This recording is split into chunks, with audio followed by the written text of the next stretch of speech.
Suci Pribanjani, aku dari kelas 10 MP1. Di sini aku akan mempresentasikan bab 2, yaitu tentang zat dan perubahannya. Materi tentang zat dan perubahannya adalah besaran dan pengukuran, sifat fisika dan sifat kimia, perubahan fisika dan perubahan kimia, unsur, senyawa, campuran, dan pemisahan campuran. Jadi materi kali ini yaitu pertama yaitu besaran dan pengukuran. Besaran adalah suatu yang dapat diukur, dapat dihitung, mempunyai nilai, dan mempunyai satuan. Besaran merupakan hasil pengukuran yang dinyatakan dalam angka. Ada dua jenis besaran, yaitu besaran pengukur dan besaran turunan. Pertama, besaran pokok. Besaran pokok terdiri atas panjang, waktu, massa, suhu, jumlah zat, intensitas cahaya, dan arus listrik. Materi yang kedua adalah sifat fisika dan sifat kimia. Sifat fisika, sifat ini berhubungan dengan perubahan fisika.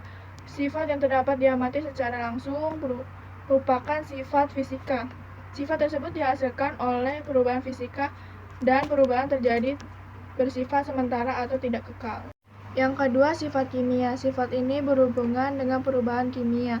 Sifat kimia merupakan sifat yang tidak diamati secara langsung. Sifat tersebut dihasilkan oleh perubahan kimia dan perubahan yang terjadi bersifat permanen atau kekal. Materi yang ketiga adalah perubahan fisika dan perubahan kimia. Perubahan fisika bersifat sementara atau tidak permanen. Perubahan fisika tidak menghasilkan zat baru. Perubahan fisika meliputi berubah wujud, bentuk, dan ukuran. Proses perubahan fisika yaitu proses pembekuan, proses penyublinan, proses penguapan, proses pencairan, dan proses pengembunan. Perubahan kimia, suatu perubahan menghasilkan zat yang permanen disebut dengan perubahan kimia. Perubahan kimia disertai terjadinya reaksi kimia. Zat belum berubah mempunyai sifat berbeda dengan sifat hasil perubahan.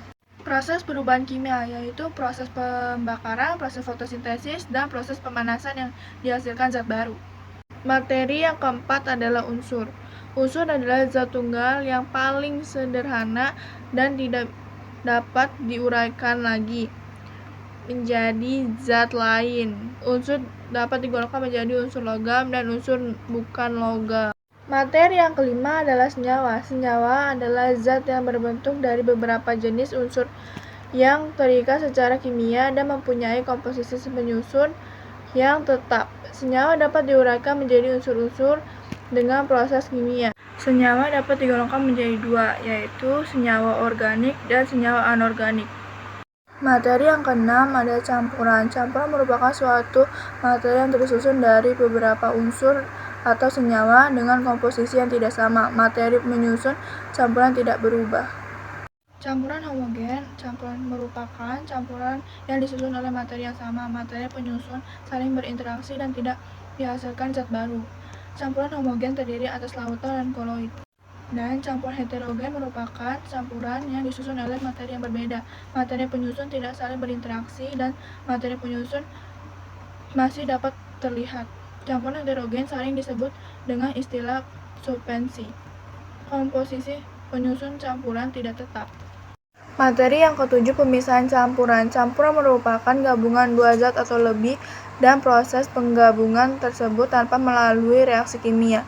Campuran dapat dipisahkan dengan beberapa cara. Pemisahan campuran bertujuan untuk memurnikan zat sehingga dapat digunakan sesuai kebutuhan. Suatu campuran dapat dipisahkan karena memiliki perbedaan sifat komponen penyusunnya. Dasar pemisahan campuran yaitu ukuran partikel, titik didih, perbedaan kelarutan, pengendapan, difusi, adsorpsi. Metode pemisahan campuran yaitu ada evaporasi, sublimasi, distilasi, filtrasi, kromatografi, ekstraksi, kristalisasi, sentrifugasi, dan dekantasi.